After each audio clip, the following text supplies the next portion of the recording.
আল্লাহ পাক যখন বলবে ইকরা কিতাবা, তুমি তোমার কিতাব পড়ো, তুমি তখন বলবা? কেউ কি বলবে যে না আমি তো অশিক্ষিত, আমি জীবনেও কোনোদিন আরবি পড়তে পারি না, আল্লাহ আমি তো মাদ্রাসায় পড়ি নাই, আমি তো ইংলিশের উপরে পিএইচডি করছি, ইংরেজিতে লিখে দেন না। তখন সবাই কি হবে? আরবির উপরে, আরবি শিক্ষিত সবাই হয়ে যাবে, তখন আরবিতে সবাই পড়তে পারবে। যাক, অন্তত একটা জায়গায় যেয়ে তোমরা সবাই আরবিতে পড়তে পারবো, আরবি সবাই বুঝবে। ওই ব্যক্তির মতো টাকা ঋণ নিছে 5,000, দেয় না দেয় না দেয় না দেয় না, এখন টাকা চাইতে গেছে, টাকা তো তুই দিবি না, কেয়ামতের দিন তোর কাছ থেকে আদায় করবো, বাইতুল 8-10,000 টাকা দাঁড় দে, একবারে নিস সব, একবারে নিয়ে।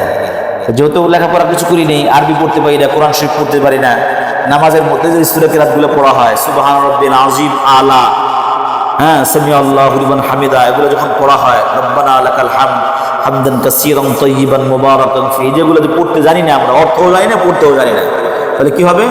আল্লাহর কাছে কি আমরা বলবো আল্লাহ আমরা তো আরবি পড়তে জানি না? বলা প্রয়োজন হবে না। আল্লাহ পাক যখন বলবে ইকরা কিতাবা, তুমি তোমার কিতাব পড়ো, কাফা বিনাফসিকাল ইয়াউমা আলাইকা হাসিবা, আজকে তোমার কিতাবটা তুমি পড়ার হিসাবের জন্য তোমারটা তুমি পড়লেই যথেষ্ট হবে, ভিন্ন কোনো বিচারক আনার দরকার নাই। তখন পড়বে মানুষ। মান ইহতাদা ফাইন্নামা ইয়াহতাদি লিনাফসি ওয়া মান দাল্লা ফাইন্নামা ইয়াদুল্লু আলাইহা ওয়া লা তাজিরু ওয়াজিরাতুন উযরা উখরা। এই কিতাবাদি পড়ার পরে যারা ভালো আমল করছেন তারা তো ভালো অবস্থায় যাবে, তারা আমলের পাল্লা যখন খারাপ হয়েছে তারা খারাপের দিকে যাবে। এই আয়াতের এই পরবর্তী আয়াতে আল্লাহ পাক বলছেন ওয়া লা তাজিরু ওয়াজিরাতুন উযরা উখরা, যার যার বোঝা শেষে বহন করবে, যার যার বোঝা শেষে বহন করবে।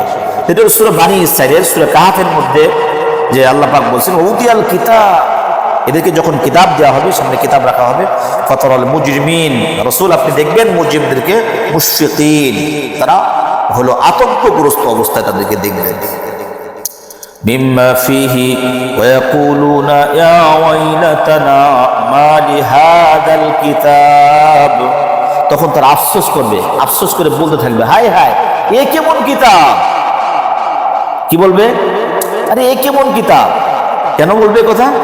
লা ইউগাদিরু সাগীরাতাও ওয়ালা কাবীরাতান ইল্লা আহসাহা, তখন তারা আফসোস করে বলতে থাকবে হায় আফসোস, দুর্ভাগ্য আমাদের, এইটা কেমন কিতাব।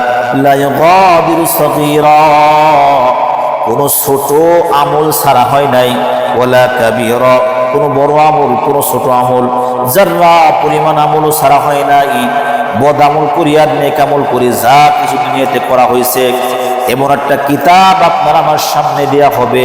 ওই কিতাবের মধ্যে আপনি আমি বালেগ হওয়া থেকে নিয়ে মৃত্যু পর্যন্ত একদম যা কিছু করছি, আলিফ থেকে নিয়ে ইয়া পর্যন্ত, এ থেকে নিয়ে জেড পর্যন্ত যা কিছু আছে একদম সব থাকবে কিতাবের মধ্যে। আল্লাহ পাক বলতেছেন এই জন্য এগুলো দেখবে, যখন কিতাবটা দেখবে হায় হায় কি, একটু বাঁকা নজরে তাকাইছিলাম এটাও উঠে গেছে, যদি সালাম দিয়েছিলাম আসসালামু আলাইকুম এটাও সব উঠছে। আমি রাস্তা দিয়ে হাঁটতেছিলাম, একটা চুকলা, কলার চুকলা পড়ে আছে, আরে এখানে যদি কলার চুকলার উপরে কেউ পা দেয়, কোনো মুসলমান কোনো ভাই এটা দুর্ঘটনার শিকার হতে পারে, আমি এটা ফেলাই দিলাম বাইরে, এটাও উঠে গেছে সব। মিষ্টি ভাষা মানে হাসি দিয়ে কথাবার্তা বললাম, উপকার করলাম, এগুলো সব উঠে গেছে। আবার গোপনে গোপনে গুনাহ যত যাই কিছু করছি না কিছু, দুনিয়ার কেউ জানে না, একমাত্র আমারটা আমিই জানি, ওখানে সব ওখানে সামনে রেকর্ড। তখন আফসোস করে বলে থাকবে মা লিহাদাল কিতাব, মানে এটা কি কিতাব, লা ইউগাদিরু সাগীরাতাও ওয়ালা কাবীরাতান ইল্লা আহসাহা, যার মধ্যে সামান্য পরিমাণ ছোট বড় কোনো পরিমাণের মানে নেক আর বদ ছাড়া হয় নাই, সবই রেকর্ড করা হয়েছে।